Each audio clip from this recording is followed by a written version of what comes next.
Jadi hari ini kita akan membahas tentang variasi ya, beberapa model regresi ya. Jadi model regresi ini yang sudah kita bahaskan namanya model regresi linier ya. Linier di sini adalah maksudnya linier dalam parameter koefisien ya, maksudnya linier dalam parameter koefisien ya. Oke. Jadi misalkan saja di dalam model ini gitu ya. Contoh nih ya. Model misalkan saja di dalam konteks ini ya, B0 plus beta 1 plus beta 2. Nah, ini namanya model linear enggak ini? Nah, ini model linear karena linear dalam parameter koefisien ya. Bukan berarti model linear antara X dan Y gitu ya. Tentu saja di dalam model Y di sini adalah ada X-nya, ada X kuadrat, ini adalah fungsi apa? Kuadratik ya. Jadi semacam kalau bentuk kurvanya itu kurva linear gitu ya. Nah, ini adalah model yang paling sederhana adalah model fungsi polinomial ya. Jadi fungsi polinomial itu kan bisa X kuadrat, X pangkat 3, dan seterusnya. Jadi bisa saja ya, model regresi linear ini dalam bentuk fungsi model polinomial ya. Misalkan saja dalam model fungsi produksi ya, misalkan ya, udah bentuk pangkat 3 misalkan saja. Nah, tentu saja mana yang betul ya, apakah kita menggunakan linear sederhana gitu ya, atau mungkin kuadratik, atau mungkin polinomial secara umum ya, pangkat 3 atau pangkat 4 ya. Tentu saja Anda harus lihat dulu dengan misalkan saja scatter plot ya, di diagram pencar gitu.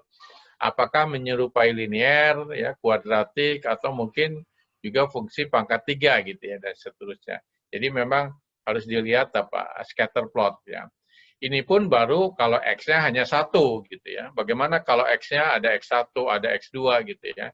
Nah, itu lebih kompleks lagi dan sulit di dalam melihat scatter plot. Jadi scatter plot ini karena ditampilkan dalam 2 dimensi ya, tentu saja hanya 2 variabel ya, Y dan X ya. Hanya X-nya ini bisa linear, bisa kuadratik, bisa polinomial secara umum gitu ya. Oke. Misalkan saja contoh ya, ada misalkan saja beberapa scatter diagram, scatter plot di sini bisa saja menggambarkan seperti ini gitu ya. Jadi ini adalah model kuadratik kalau yang ini ya usus kuadratik maksudnya ya. Jadi mungkin kuadratik di sini model ya yang cekung ke atas ya. Kalau cekung ke atas itu X kuadratnya di sini nih ya. Kalau cekung ke atas itu kan Anda sudah belajar di matematika atau ekonomi yaitu pola positif ya. Ini juga cekung ke atas ya, ini positif. Ini cekung ke bawah kalau dalam kuadratik. Ini juga sama cekung ke bawah, berarti beta 2-nya kurang dari 0 ya. Jadi nanti tergantung masalahnya. Apakah mau membuktikan bahwa beta 2-nya ini lebih besar atau lebih kecil? Nah, tergantung soalnya, gitu. Tergantung masalahnya. Baik. Kemudian kemarin juga sudah kita membahas ya untuk menguji apakah modelnya signifikan atau tidak ya, bisa menjelaskan keragaman. Kita menggunakan statistika uji F ya, yaitu mean square daripada regression ya dibagi dengan mean square dari error gitu ya, atau kuadrat tengah ya, regresi dibagi kuadrat tengah error ya. Kemudian nanti kita uji apakah ya, misalkan saja kita mau membandingkan ya beberapa model ini, misalkan model linear sederhana ya dengan X ya, kemudian dengan X kuadrat, atau bisa juga dengan tambah beta 2, beta 3, X3, X pangkat 3 misalkan. Boleh saja. Nanti kita lihat mana yang yang terbaik ya. Tentu saja ketika Anda membandingkan dengan uji F ya, kemudian mana yang lebih signifikan ya, Anda lihat dari R kuadrat terkoreksi ya, dari adjusted R square ya, karena di sini tentu saja pasti R square-nya lebih tinggi yang kuadratik karena ada dua variabel bebas yaitu X dan X kuadratnya. Oke. Jadi menggunakan adjusted R square ya ketika mau membandingkan mana yang paling tinggi ya. Kemudian juga di dalam model nonlinear ya, kita juga nanti setelah kita modelkan, nanti kita lihat plotnya ya, plot sisaannya apakah memenuhi asumsi atau tidak gitu ya. Misalkan saja plot datanya seperti ini nih, plot datanya gitu ya. Kemudian bagaimana gitu, apakah linear atau dia dianggap linear kan begini misalkan. Atau mungkin kurva linear gitu ya, membentuk suatu kurva biasa, kurva melengkung misalkan saja. Oke. Jadi di sini kita bisa mencoba beberapa model, kemudian cari model yang apa? Yang terbaiknya gitu ya. Kadang-kala juga beberapa, kalau pendekatan statistik ya, suka ditransformasi, misalkan datanya melengkung seperti ini ya. Kemudian kita transformasi, misalkan saja ini diluruskan, X-nya dilonkan misalkan. Setelah dilonkan nanti ini akan lurus ke sini gitu. Atau terlalu melengkung sehingga mungkin barangkali Y-nya diturunkan dengan lon Y ya. Jadi kadang-kala pendekatan statistik itu bisa transformasi X-nya saja lon ya supaya jadi linear, kemudian juga X-nya, Y-nya ya lon Y gitu ya, atau mungkin dua-duanya di situ. Jadi bisa kita coba-coba kalau pendekatannya dilihat dari statistika gitu ya. Tapi di dalam modeling ya ada seni modelingnya seperti yang sudah kita sampaikan ya. Nah, jadi nanti di dalam model, misalkan setelah diduga model nih, lihat sisaannya. Kalau sisaannya seperti ini, gitu ya, berarti di sini apa? Memenuhi apa? Asumsi. Ini yang memenuhi asumsinya begini. Ya, jadi berapapun X, ini ragamnya sama saja. Tapi kalau misalkan saja seperti ini, sisaannya ya kemungkinan apa? Nggak bebas ya. Apa namanya errornya. Atau seperti ini ya. Kalau kita paksakan linear, pedal kuadratik, nanti gambarnya seperti ini. Oke? Jadi poinnya yang memenuhi asumsi ini gambarnya sama saja ya untuk berapapun nilai X ya. Atau dalam konteks time series ya, waktu berjalan di situ errornya apa? Sama saja. Oke. Kemudian, oke, ini sudah kita bahas ya sebelumnya. Bisa juga misalkan saja X-nya ini gitu ya, misalkan ada dua variabel X gitu ya, kemudian X-nya ini ada di apa? Di transformasi akar, bisa juga ya, akar gitu ya. Tapi nanti sebaiknya ketika kita membuat model yang mana yang lebih mudah diinterpretasi, tapi modelnya juga cukup bagus ya dari aspek apa statistiknya gitu kan. Oke. Jadi kadang-kadang kita bisa menggunakan beberapa transformasi, bisa logaritma, bisa akar, dan seterusnya. Ya, ini dengan logaritma misalkan saja. Seperti ini. Oke. Atau misalkan saja model seperti ini juga bisa ya. Jadi eksponensial ya, ini nilai E, ya. Kemudian ini adalah E pangkat B0 tambah beta 1. Apakah ini modelnya linear? Tentu saja ini nggak linear, karena ini pangkat kan ya. Oke. Jadi di sini kalau kita menggunakan metode OLS untuk menduga beta 0, beta 1, beta 2, nggak bisa nih ya. Tidak bisa diduga dengan OLS karena tidak linear dalam apa? Parameter gitu ya. Nah, kalau ini ya, ini sudah linear gitu ya. Bagaimana caranya supaya menjadi ini? Nah, kita transformasi ya. Jadi model ini sebenarnya punya sifat linear dalam parameter karena dapat ditransformasi menjadi linear dalam parameter seperti yang di bawah itu. Jadi kalau kita lonkan ini. Nah, yang ini namanya inherently linear ya. Inherently linear. Artinya memang pada dasarnya ini bisa kita linearkan dengan melakukan apa? Transformasi. Ada model ya, dengan cara transformasi apapun itu nggak bisa dilinearkan parameter koefisiennya gitu ya. Ada gitu. Sehingga memang kita menduganya nggak bisa dengan OLS, tapi menggunakan metode kemungkinan maksimum. Contoh misalkan nanti di UAS ya, Anda belajar ada yang namanya model logistik ya, model logit. Itu non-linear dan nggak bisa kita transformasi dalam bentuk apapun, nggak bisa dalam jadi linear dalam parameter koefisien. Ya, jadi contohnya secara umum kalau model ini, apakah ini modelnya adalah bisa kita linearkan ya? Bisa, yaitu dengan cara apa? Kita transformasi ya dengan logaritma ini akan menjadi koefisiennya ya, yaitu linear dalam parameter koefisien ya, kalau di transformasi. Nah, inilah kita sebut inherently linear gitu ya. Oke. Kemudian bagaimana kita membuat tahapan atau mengembangkan suatu model? Ya, ada beberapa cara gitu ya. Pertama, yaitu kita pilih model yang mudah diinterpretasi sekali lagi ya. Kemudian multikoliniaritasnya yang kecil, jangan besar. Kalau misalkan besar, kemarin sudah kita bahas ya, itu nanti akan sulit ya dalam memisahkan pengaruh dari masing-masing faktor, pengaruh dari masing-masing X. Kenapa? Karena kita nggak bisa gitu, pengaruh X1 terhadap Y kalau X lainnya tetap gitu. Kalau ada multikolinialitas gitu ya. Kemudian bagaimana kita mencari model misalkan saja ya. ada yang namanya metode stepwise ya.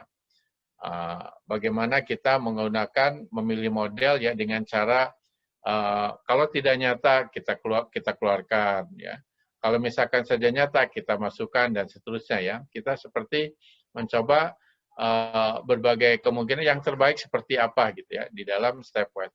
Ada software yang bisa diserahkan oleh kita ke software yang melakukan mencari model yang terbaik ya. Ada yang namanya model stepwise, ada yang menggunakan backward ya. Ada juga menggunakan forward. Kalau backward ini dari yang lengkap, kemudian dikurangi satu-satu sampai semuanya nyata. Kalau forward, dari satu variabel bebas, kemudian nambah 2, nambah 3, dan seterusnya. Kalau stepwise, ya kombinasinya itu. Oke. Kemudian kalau ini cara kalau misalkan saja dilihat dari aspek multikolinear saja gitu ya. Misalkan saja kita melakukan ini tahapannya ya, ini hanya salah satu cara saja. Lakukan misalkan regresi dan lihat varian inflation faktornya. Nah, rule of thumb-nya tentu saja varian inflation faktornya harus kecil ya. Misalkan saja kalau kecil ya, kalau tidak nih, nah lakukan gitu ya berbagai bagian dari kombinasi X itu mana yang terbaik ya. Nah, kemudian dan seterusnya kita cari mana yang lebih baik dalam bentuk misalkan R kuadratnya, yang signifikan, dan seterusnya. Tapi kalau misalkan ada multikolinear, misalkan saja lebih besar dari 5 gitu ya. Nah, kira-kira bagaimana? Apakah lebih dari satu variabel? Nah, kalau lebih dari satu variabel, kadang-kala ada orang cara mudahnya dikeluarkan saja ya, seperti kemarin itu belanja modal dan belanja pegawai karena sudah saling mewakili, salah satu kita buang ya dan seterusnya gitu ya. Nah, itu kalau kita melihat dari aspek statistikanya ya. Tapi kalau misalkan kita mau mencari model gitu ya. Ketika memilih model ini cara ya yang di buku saya ada di bab 9 atau bab 9 kayak gitu ya. Jadi begini, ketika membuat model gitu ya. Sebenarnya di sini kita lihat ya ada dua hipotesis ya, yaitu pertama hipotesis penelitiannya ini ya.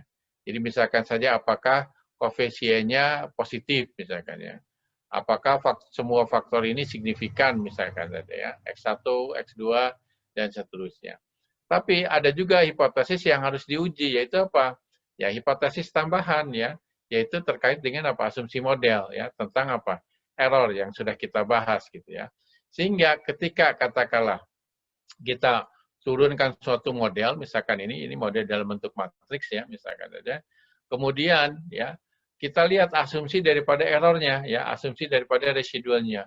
Apakah menggambarkan white noise error gitu ya. Jadi white noise ini artinya tidak berpola ya. Jadi istilahnya white noise itu gangguan yang white noise ya, artinya tidak berpola lah. Isinya hanya istilah saja white noise ini. Jadi misalkan contoh yang tadi itu ya, misalkan seperti ini, ya. Ini tidak berpola. Ini namanya white noise error ya. Nah, sedangkan yang ini berpola ya.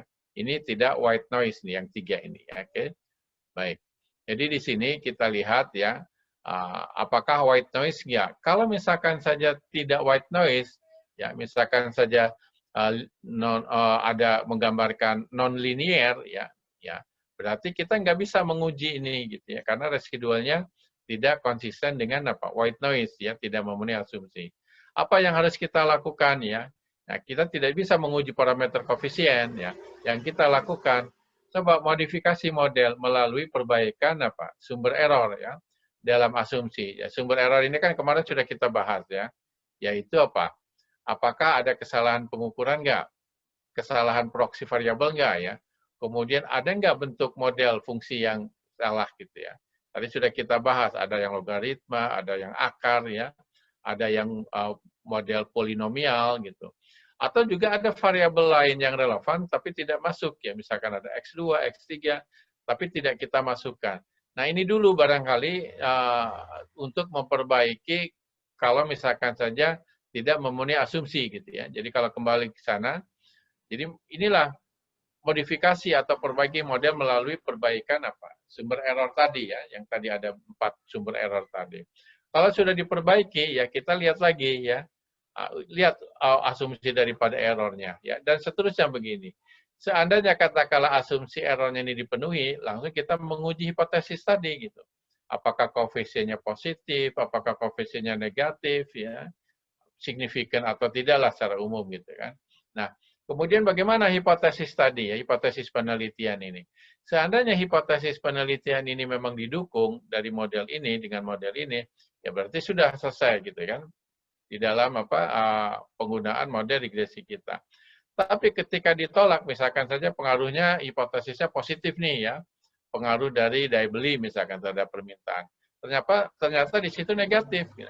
Nah, jangan Anda langsung menyimpulkan bahwa oh, ini pengaruhnya negatif nih daya beli, nggak bisa. Karena secara teori yang namanya daya beli itu kan pengaruhnya positif gitu.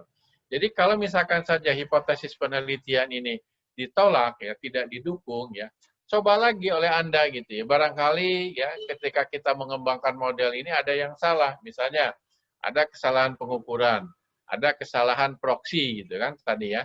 Ada juga mungkin ada bentuk model fungsinya ya yang mungkin barangkali berbeda. Atau ada variabel yang relevan belum kita masukkan gitu ya. Ya, dan seterusnya gitu ya. Sampai kita mendapatkan katakanlah hipotesis itu didukung oleh data atau model kita ya. Jadi paling tidak harus beberapa kali dulu dicoba gitu ya. Jangan langsung seandainya ditolak berarti ini tidak sesuai teori gitu ya. Coba dulu beberapa kali, oke? Okay? Dan biasanya itu akan kita dapatkan gitu ya, model sesuai yang diharapkan gitu. Nah, tadi sudah kita bahas ya. Jadi ini untuk perbaikan model lihat lagi kembali sini ya. Jadi sekali lagi ini digunakan dalam mengembangkan model ya. Jadi ini seninya gitu ya. Jadi yang namanya econometric modeling ini bukan hanya sains saja ya yang kita pakai di dalam pengembangan model ini, tapi juga ada seninya. Oke, baik. Nah, kemudian bagaimana memilih model yang terbaik? Rule of thumb-nya secara praktis saja ya, yaitu asumsi modelnya dipenuhi ya tadi tentang terkait dengan error. Kemudian R kuadratnya tinggi dan signifikan ya. Kemudian banyak koefisien yang signifikan ya. Jadi kalau misalkan saja nggak banyak yang signifikan ya, mungkin barangkali kita keluarkan yang nggak signifikan ini ya, karena kemungkinan ya, artinya yang namanya model ini penyederhanaan ya, lebih sederhana lebih baik, tapi tentu saja jangan terlalu sederhana. Kita lihat model secara teori itu variabel mana yang harus dimasukkan. Nah, jangan lupa juga ya, interpretasi dari koefisiennya logis ya, jangan sampai Anda memaksakan secara teori pengaruhnya positif ya, seperti tadi daya beli, tapi ketika negatif langsung ada simpulkan daya beli ini pengaruhnya negatif terhadap permintaan ya. Jadi ya, jika hasil statistik uji ya menunjukkan hipotesis penelitian ini ditolak ya, nah belum cukup bukti untuk menyimpulkan bahwa hipotesis tersebut benar-benar ditolak gitu ya. Karena kerangka pengujian hipotesis ini tergantung dari cara bagaimana peneliti memformulasikan hipotesis tersebut ke dalam model ya, terutama koefisien parameter modelnya gitu ya. Kan tadi bisa saja model multiplikatif, bisa model aditif ya, atau berbagai variasi model ya. Jadi kurang layak kalau menyimpulkan penolakan hipotesis ini pada pengujian pertama terhadap hipotesis tersebut gitu ya. Nah, mungkin barangkali kalau sudah beberapa kali ternyata ini tidak signifikan gitu ya, ya mungkin barangkali untuk sementara belum terbukti gitu ya teori itu didukung oleh data atau fakta dari data yang Anda kumpulkan. Gitu.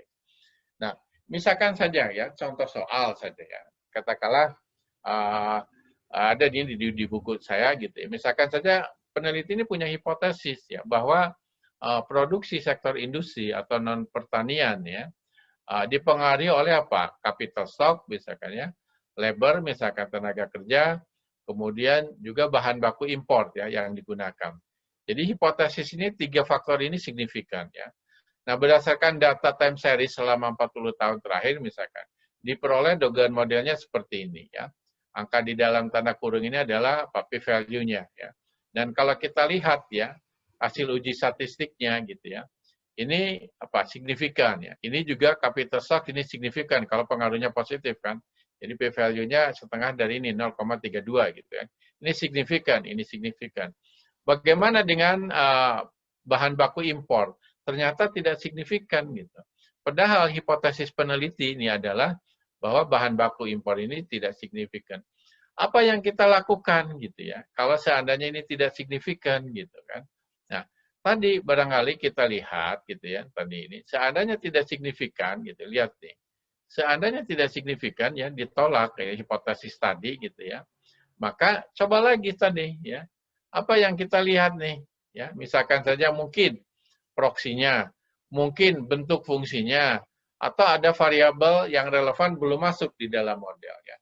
Contohnya misalkan saja dalam kasus ini ya, kira-kira apa yang belum kita masukkan? Ya. Variabel yang relevan yang belum kita masukkan. Kalau Anda lihat ini time series ya, katakanlah 10 tahun yang lalu ya, capital dan labor ya, kemudian katakanlah bahan baku impor ini katakanlah sama dengan sekarang ya, 10 tahun dengan sekarang katakanlah sama gitu. Nah ini fungsi di dalam model ini kan dianggap apa? Ini nilainya sama gitu. Nah, padahal barangkali dengan perkembangan waktu gitu ya, itu barangkali ada kemajuan teknologi gitu. Sehingga masalahnya ini kemungkinan di dalam model produksi ini belum kita masukkan apa? Technological improvement gitu. Bagaimana cara memasukkannya? Nah, bisa saja Anda menggunakan apa? Dikalikan dengan apa? T misalkan ya. Karena kalau misalkan ini dikali T misalkan log L kali T ini ya. Jadi kalau dikalikan dengan T berarti di sini ada apa? Semacam gambaran labor saving ya. Kalau misalkan kali T-nya di K misalkan, K di sini kali T ya. Berarti di sini ada semacam teknologinya berkaitan dengan apa? Capital saving yang menghemat capital gitu ya. Karena teknologi ini ada yang menghemat capital, ada juga menghemat labor ya, bisa juga dua-duanya. Nah, Anda tinggal mencoba gitu ya, apakah labor saving, capital saving atau dua-duanya gitu kan seperti itu. Oke. Jadi Anda bisa coba ya untuk memperbaiki ini. Kadang-kala dengan perbaikan tadi gitu ya, dalam hal ini apa? Ada variabel lain yaitu technological improvement belum masuk di dalam fungsi produksi ya. Karena logikanya yaitu bahwa seharusnya kemajuan teknologi ini bisa menjelaskan atau mempengaruhi apa fungsi produksi ya. Saya kira Anda sudah belajar katakanlah di makro maupun di apa di mikroekonomi dalam teori produksi. Oke.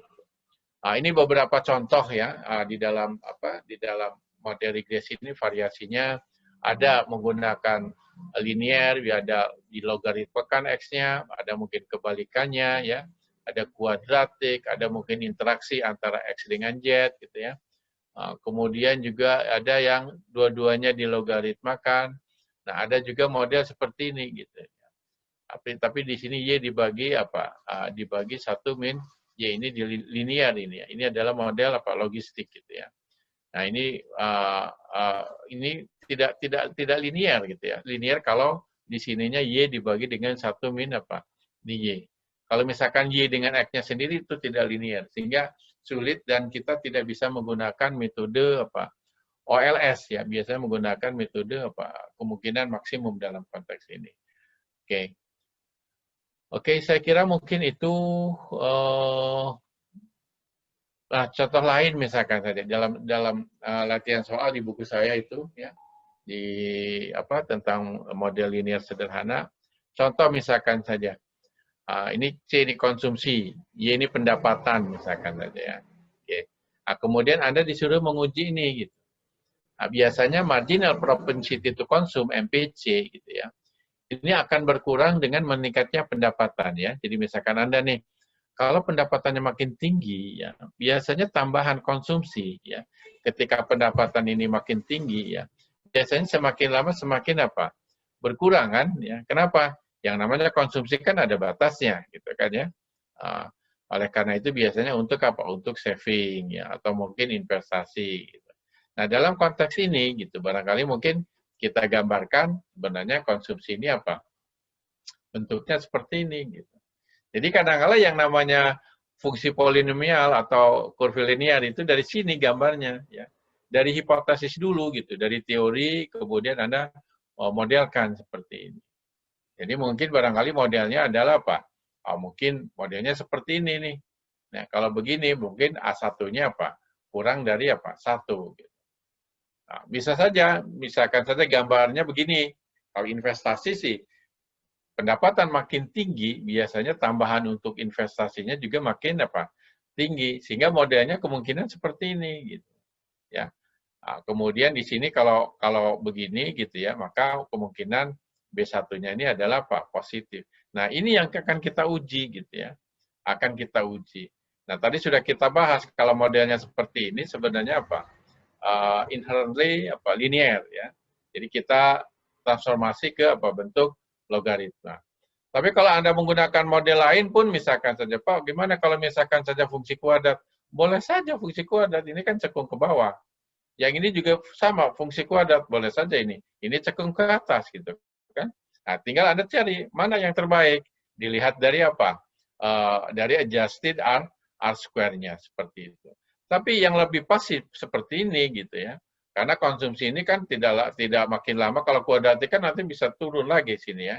Ya, cekung ke bawah itu. Begitu juga sama dengan yang ini. Jadi mungkin barangkali itu ya materi untuk hari ini. Jadi ini sebenarnya mau menggambarkan di dalam model regresi itu banyak variasinya. Okay?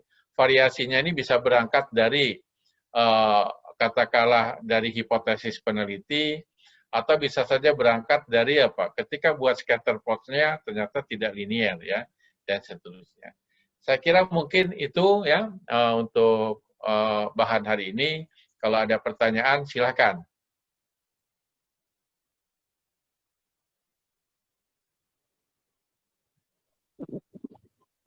Permisi Pak, mau bertanya. Ya, silakan. Nama Ridwan Pak. Gini Ya. Pak, yang di contoh soal itu kan ada bentuk dugaan model nonlinear. Itu bentuk dugaan itu masih memuat komponen error Pak. Terima kasih Iya. Pak. Jadi kalau kita, jadi gini ya, misalkan saja begini. Ya ini, ya ini adalah modelnya kan seperti ini ya. Kemudian ketika ditransformasi, ya tentu saja ini dugaannya ya. Kalau misalkan hasilnya memang ini harus tambah error. Nah, ini error nih. Tapi di sini log error. Ini kan error nih. Nah, kalau kaitannya dengan yang aslinya, seolah ini adalah logaritma daripada apa? Error gitu. Nah, itu saja sih ya. Jadi ini adalah kalau kita lonkan ini lon dan seterusnya. Begitu. Jadi setiap model ya, apapun yang ditransformasinya, apapun bentuk transformasinya selalu ada apa? Error. Dan nanti ya, nanti lon error ini ya kita periksa gitu apakah gambarannya seperti ini yang tadi kita bahas tadi ya. Apa mana tadi? Nah, seperti ini. Kalau yang memang seperti ini berarti model itu sudah cukup baik ya. Tapi kalau selain ini ya seperti ini berarti ada kemungkinan model lain yang bisa lebih baik dari itu. Begitu Ridwan. Ada lagi? Begini Pak, maksud saya yang kan di model kan masih bentuk parameter ya Pak. Kemudian dengan rumus tertentu ketemulah dugaan parameternya itu. Ya. Terus di substitusi, istilahnya tuh disubstitusi ke model, itu kan jadi Aslinya. istilah Ke model aslinya. dugaan model. Model aslinya. Iya, ke model aslinya itu bukannya ada istilah lagi dugaan model ya Pak. Nah di dugaan model itu apakah masih ada komponen errornya Pak? Maksudnya gitu Pak. Iya, ini misalkan Anda membuat setelah ditransformasi gitu ya. Ini kan modelnya seperti ini. Oke. Nah, Anda menduga model dari sini kan? Ya, menduga model dari sini. Menduga model sini kan ada R kuadratnya, termasuk juga apakah koefisiennya ini signifikan atau tidak gitu kan seperti itu.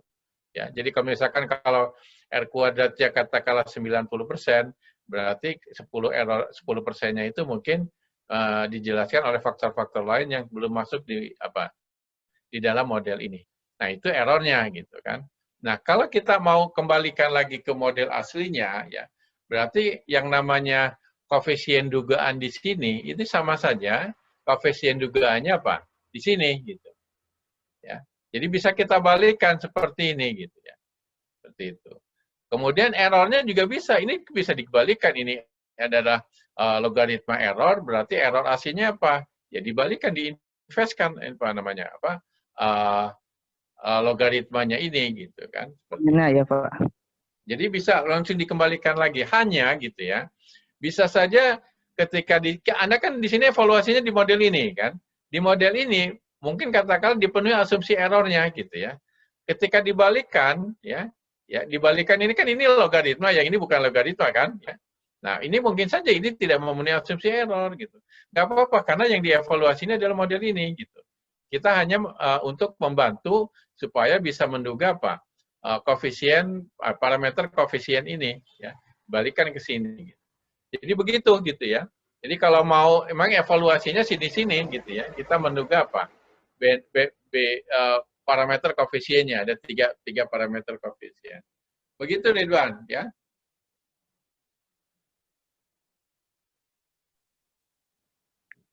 Baik Pak, saya ada agak mengerti sih Pak di bagian itu. Oke. Tapi maksud pertanyaan saya di bagian slide yang tadi membahas contoh soal Pak. Oh, di contoh soal gitu.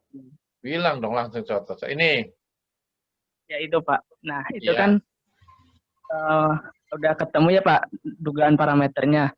Ya. Itu masih ada komponen errornya Pak. Itu kan udah bentuk dugaan model kan Pak. Apa penjelasannya itu mirip seperti yang tadi Pak? Terima kasih Pak. Jadi gini ya. Ini kan apa? Kalau misalkan ini hasilnya kan ini logi ya. Yang ini apa namanya nih? Yang sebelum tanpa error ini apa namanya nih? Ridwan. Yang ini nih saya kotak nih. Ya, saya tuliskan kalau gitu ya sebentar. Yang ini nih. Nggak kelihatan nih. Ini nih. Ini nih apa nih? Kalau saya tulis sampai sini nih. Ini apa nih? Komponen sistematik atau dugaannya Pak? Ini dugaannya. Kemudian ini error kan? Yang ini error. Berarti di sini adalah dugaannya. Jadi kalau misalkan sini ya. Jadi kalau yang ini namanya isinya logaritma gitu kan? Log dari apa? Log daripada apa? Key gitu kan? Log daripada key. Ini adalah head-nya gitu kan? Ini dugaan. Nah, kemudian errornya adalah ini. Kalau ini kan aslinya, yang sebelah kiri kan aslinya. Ya, yang sebelah kiri ini log ini aslinya kan. Ini actual. Ini adalah estimated-nya, estimated daripada actual tadi. Kemudian ini adalah apa? Sisaannya. Gitu kan selalu itu ya. Jadi sisaan ini apa? Ya actual dikurangi apa? Dugaan kan gitu, Ridwan. Oh, iya Pak. Maaf Pak, berarti itu udah langsung di dalam bentuk modelnya ya Pak. Oh Soalnya iya. kami waktu di Medstat pas di asisten itu langsung dibedakan itu Pak. Ini model loh. Terus ini bentuk dugaan modelnya, jadi tidak ada komponen errornya. Jadi saya bingungnya di situ sih Pak, tapi udah terjawab Pak. Terima kasih. Sekarang udah ngerti nggak? Jadi kalau tidak ada komponen error nih, kalau tidak ada komponen error kan, berarti di sini dugaan sama dengan yang di lingkari ini. Jadi kalau dugaan sama dengan lingkaran nggak ada errornya lagi, itu maksudnya gitu. Ketangkap nggak Ridwan? Iya Pak, udah Pak, makasih Pak. Oke ya.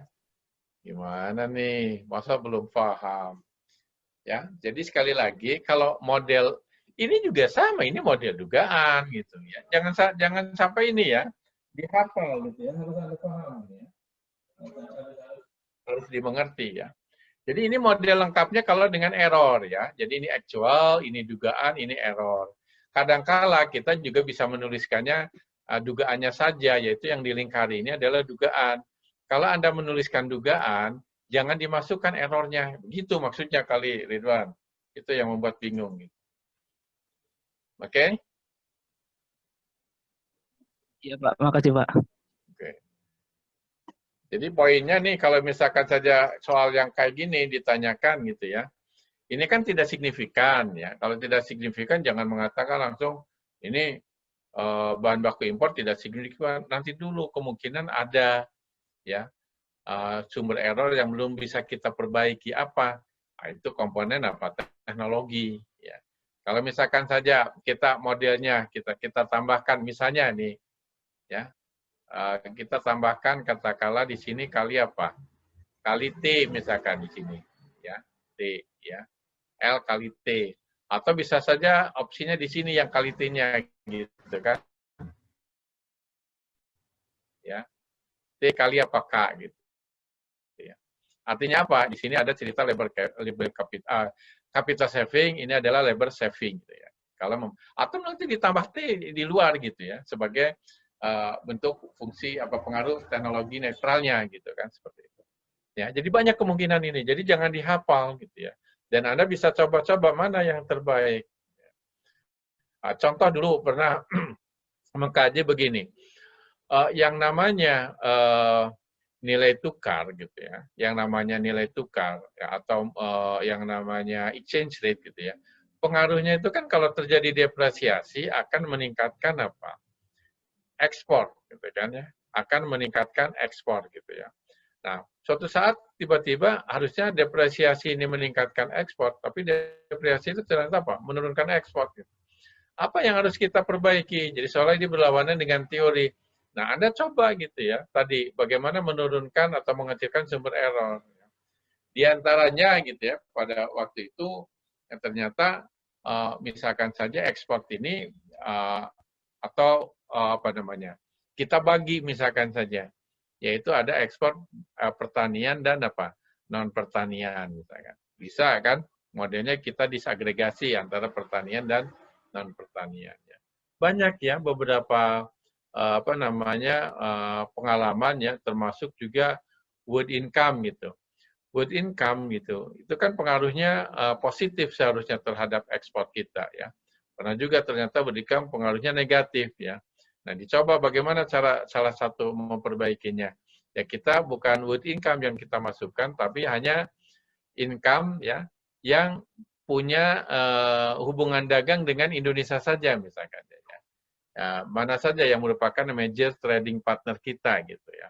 Setelah kita coba hanya negara-negara yang punya hubungan dagang dengan kita, ya ternyata akhirnya positif gitu. Sebelumnya negatif dan signifikan gitu, kan nggak logis. Masa pendapatan dunia ini meningkat, ekspornya jadi turun gitu, kan nggak logis kan seperti itu. Jadi sekali lagi ya, di dalam mencari model yang terbaik ya, kita lihat kembali nih ya bagaimana kita ini seni di dalam apa? Mencari model yang terbaik. Ya. Oke, ada lagi selain Ridwan? Ini sebenarnya kita mengevaluasi materi-materi sebelumnya ya. Pak, saya izin mau bertanya, Pak. Boleh. Siapa nih? Fatia dia ya, silakan. Jadi gimana cara kita tahu kalau suatu model itu bisa ditransformasikan apa enggak, Pak? Anda coba. Ada yang bisa ditransformasi, ada yang tidak gitu. Artinya kalau ditransformasi itu nanti kelihatan kan apa namanya bisa dilinearkan ya kayak yang tadi nih. Ini macet nih. Ya. Jadi seperti yang tadi misalkan ini. Nah, ini kan bisa dilogaritmakan, jadi apa? Linear dalam parameter. Tapi kalau misalkan saja ada model ya yang tidak bisa kita linearkan ya di logaritma segala macam, ya mungkin itu berarti modelnya model non-linear gitu. Dan itu nanti diduga dengan metode kemungkinan maksimum misalkan. Nah itu nanti bahan UAS ya kalau selain metode OLS. Jadi intinya OLS ini bisa kita gunakan kalau ya koefisiennya ini adalah linear dalam apa? Kalau modelnya ini adalah linear dalam parameter koefisiennya. Itu poinnya gitu ya. Makanya disebut linear model. Kalau non linear ya memang bisa saja tidak perlu lagi kita transformasi, tapi menggunakan metodenya bukan metode LS, metode kemungkinan maksimum misalkan seperti itu. Oke? Jadi memang ada fungsi yang memang tidak bisa kita linearkan ya, berarti namanya instantly non-linear kalau memang nggak bisa kita transformasi menjadi linear dalam parameter gitu. Ya. Gimana? Baik, Pak, dapat dipahami. Terima kasih, Pak. Coba Anda lihat di buku saya bab 10 tuh, model pilihan kualitatif. Di situ ada model namanya model logistik gitu ya. Itu nggak bisa kita linearkan. Oke, ada lagi?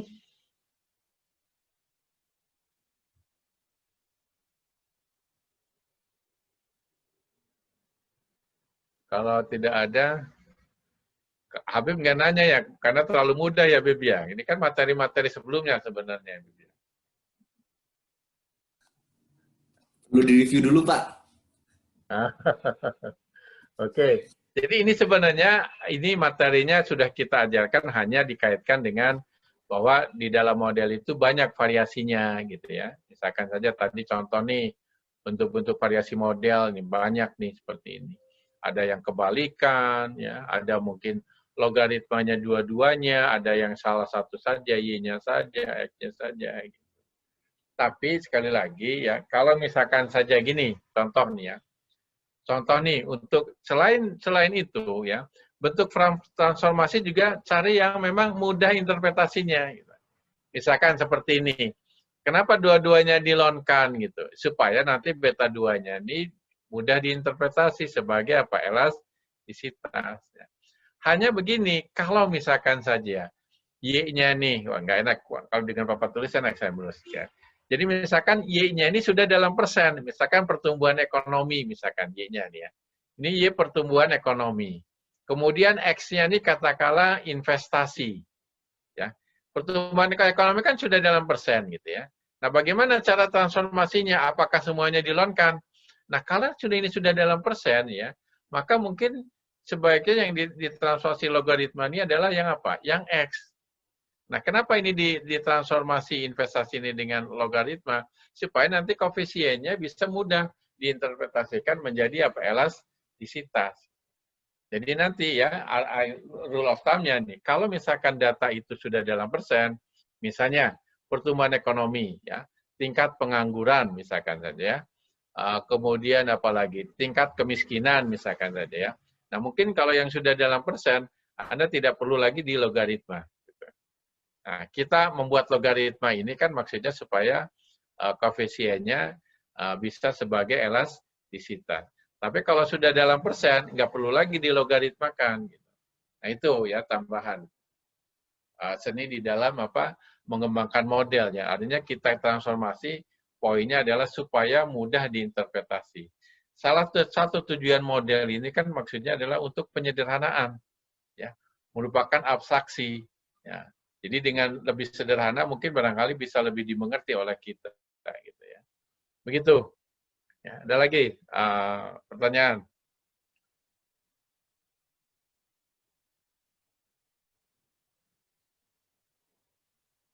Baik, kalau tidak ada pertanyaan ya, karena ini mudah, nanti tinggal latihan di responsi ya, atau di praktikum ya. Jadi mungkin barangkali coba ya. Bagaimana ditanyakan kalau misalkan saja persentasinya ada data yang dalam persen misalkan. Atau mungkin saya kasih contoh aja ya, misalkan saya kasih contoh ya. Oke, saya stop ya, saya ambil data sebentar ya, supaya mudah. Contoh.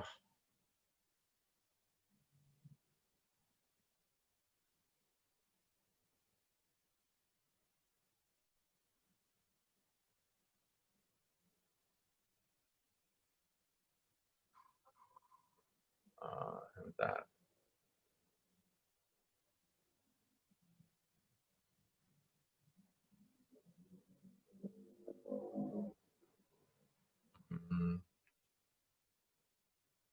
Presentasi.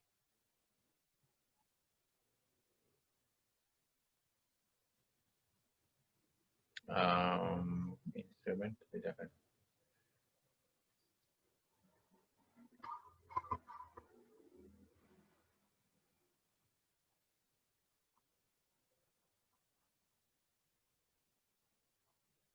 Oh, bukan ya.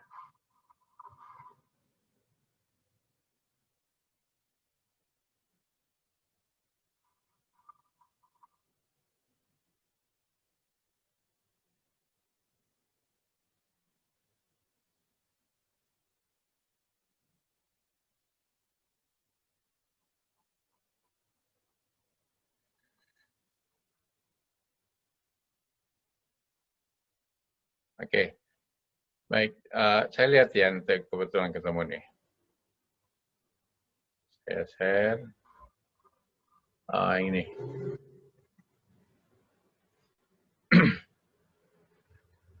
Oke. Anda lihat ya, ini model nih ya. Kita mau melihat PDRB ya, produk domestik regional bruto nih ya. Ini kan tentunya satuannya dalam apa? Miliar atau triliun ya. Nah, ini kita logaritmakan ya, kita logaritmakan. Kemudian explanatory variabelnya ya, misalkan saja belanja administratif, belanja modal ya. Kemudian angka partisipasi murid SMA ya. Kaitannya dengan apa? Masalah pendidikan gitu ya. Karena Anda sudah belajar kan di dalam teori pertumbuhan ya bahwa yang namanya capital gitu ya. Bukan hanya physical capital tapi juga human capital. Jadi katakanlah proksi daripada human capital adalah angka partisipasi ya. Kemudian ini physical capitalnya ya. Fixed capital, formasi dan pembentukan modal tetap bruto misalkan. Ini tenaga kerjanya ya. Nah, jadi kalau misalkan saja ini bukan dalam persen, kita logaritmakan loan ya. Ini loan ya. Ini juga loan sehingga koefisien ini adalah apa? Ya. Ini adalah elastisitas nih ya. Ini elastisitas ya. Tapi kalau angka partisipasi murid ini dalam persen kan? Jadi kalau dalam persen nggak usah dilogaritmakan. Nah, kalau misalkan saja kita lihat di sini, kalau kita lihat nih, mana yang paling berperan ya dalam apa output daerah nih, dapat local output ya dalam produk domestik regional bruto ya. Kira-kira mana yang paling berperan ini? Ya, kan kalau yang paling berperan dari elastisitas ya. Coba saya tanya siapa nih? Ridwan lagi lah yang tadi saya tanya nih. Nah, saya tanya Ridwan, tanya. Kira-kira mana yang paling berperan dalam hal ini terhadap PDRB ini? Apakah belanja katakanlah modal ya, apakah belanja physical capital, apakah human capital atau tenaga kerja? Dilihat dari sini. Ini kan sorry. Ini ya yang kuning ya. Ini yang kuning nih, bukan yang ini. Ini salah nih. Ini apa alternatif yang salah. Kita ambil milih model yang terbaik. Karena kalau di sini kan negatif nih, ya, nggak logis nih ya. Yang ini mana yang paling berperan ya dalam meningkatkan pertumbuhan ekonomi misalnya. Yang mana paling berperan? Berdasarkan nilai itunya, dugaan parameternya dan signifikansinya itu yang kurang dari alfa itu yang ln PMTB, Pak. Nah, berarti ini 0,711 ini apa ya artinya nih? Itu dugaannya, Pak. Koefisiennya itu. Iya, koefisiennya. Apa ini namanya? Kan sudah diajarkan ini. Kalau di sini logaritma, berarti koefisiennya ini apa artinya?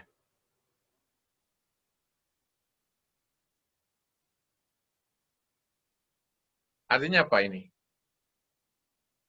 Mohon maaf, Pak. Saya tidak tahu, Pak.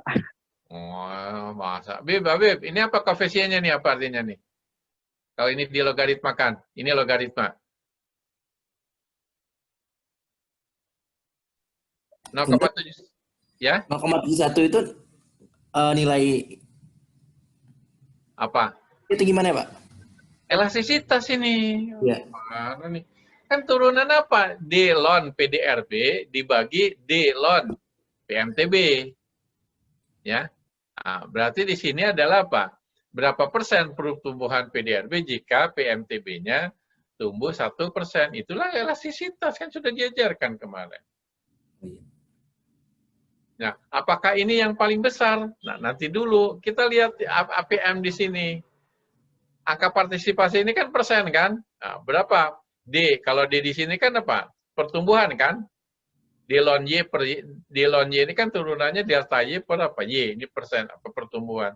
Tapi kalau dalam persen gimana?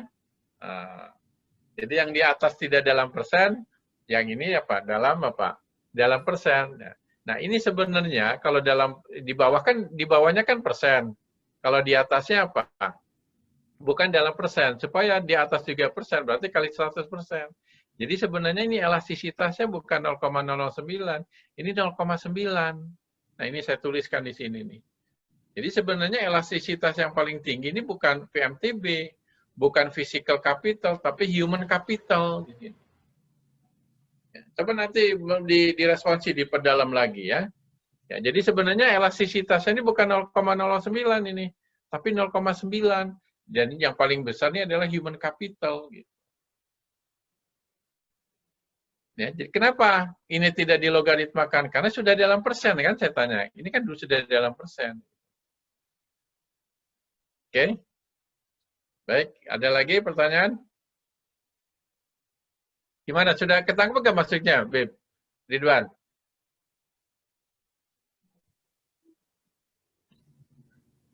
Ini mohon maaf Pak, sekali lagi Pak, saya masih bingung juga sih Pak yang persen sama non persen itu maksudnya apa itu Pak? Itu konsep itu aja saya belum paham Pak. Oke, gini, PDRB kan satuannya dalam rupiah, oke ya. Ya, oke. Belanja modal satuannya juga dalam apa? Rupiah, ya. Kalau dilogaritmakan yang ini ya, loan PDRB ini dilogaritmakan, ini loan ya, berarti ini koefisiennya adalah apa? Elastisitas. Ini kan sudah diajarkan kan? Oke. Nah, sekarang kalau misalkan saja APM ini sudah dalam persen, itu tidak perlu lagi dilogaritmakan gitu. Kenapa? Karena kan kalau di loan itu kan pertumbuhan ya. Kalau di APM apa? Perubahan dalam apa? Persen kan? Delta APM itu apa? Delta APM persen kan? Ya, berarti nanti satuannya ini harus ditulis sih memang. Harus ditulis nih. Jadi gini, ya, saya tuliskan ya. Aduh ini agak susah nih kalau ini ya. Jadi gini nih. Oke, ini D misalkan saja ya. Do daripada loan gitu kan. Loan apa? Y gitu kan. Ya. Dibagi dengan apa? Do daripada apa? APM nih. Katakanlah APM ini, oke, apa lah, A aja ya. Ini kan sudah dalam persen ya. Ini dalam persen kan? Oke. Nah ini satuannya apa nih? Kalau misalkan saja ini. Ini kan pertumbuhan kan? DY per Y kan? Ini DY gitu kan? DY per apa? Per Y. Ya, oke. Dibagi, ini apa? DA kan? Ini DA aja ya kan? Turunan A kan di sini.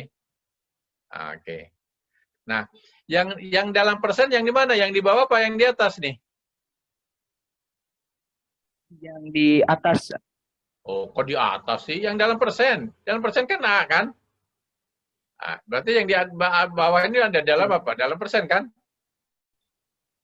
Ini kan APM ini kan dalam persen. Berarti delta APM itu satuannya apa? Persen kan? Ya, Pak. Persen. Oke. Pak, persen, Pak. Oke. Kalau DY dibagi Y satuannya apa? Delta Y satuannya rupiah. Ya, perubahan nih. Kalau Y-nya satuannya apa? Rupiah juga, Pak. Rupiah juga kan? Berarti satuannya ada nggak yang di atas? Habis.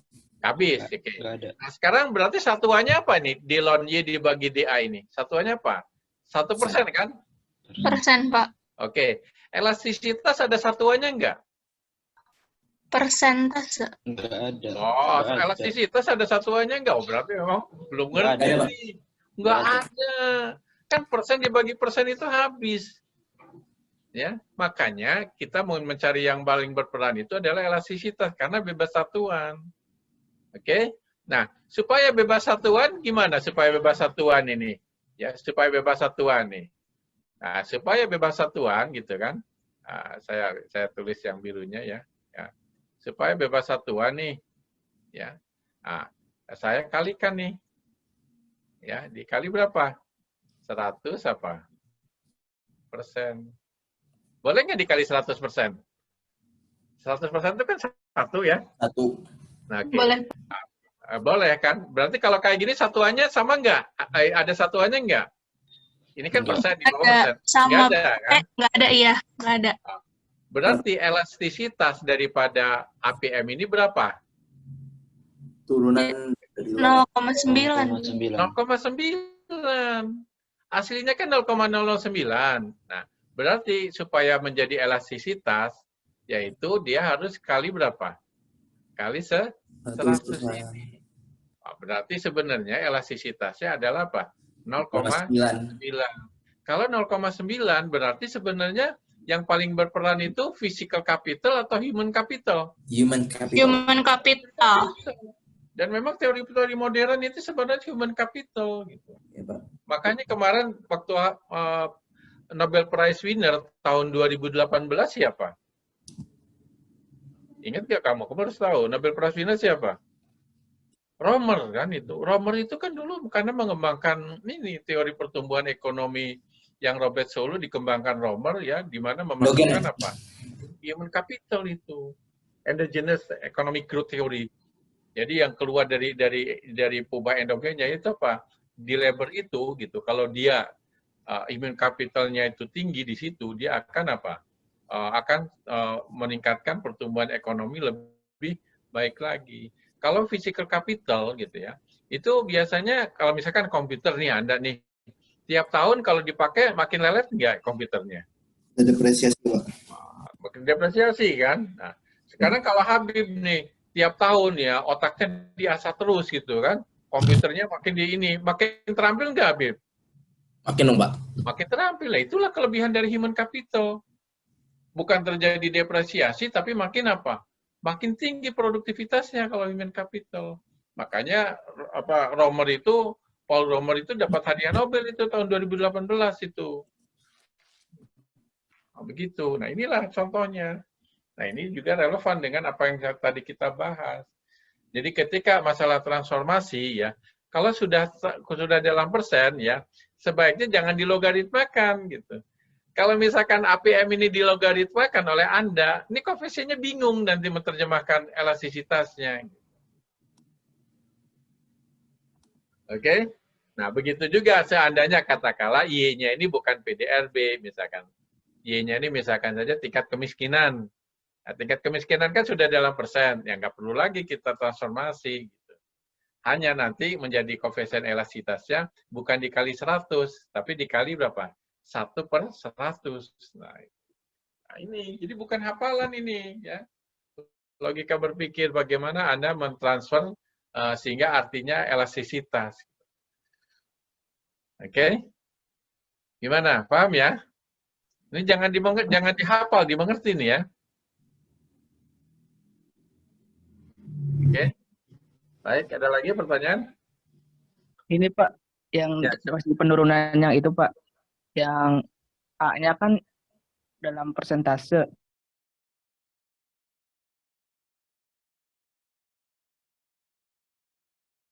Delta A-nya gitu Pak. Iya. A ini kan dalam persen. Kalau delta persen berapa? Masih Persen kan juga, iya Pak. Iya. Berarti yang di bawah kan persen. Sedangkan yang di atas persen bukan? Bukan.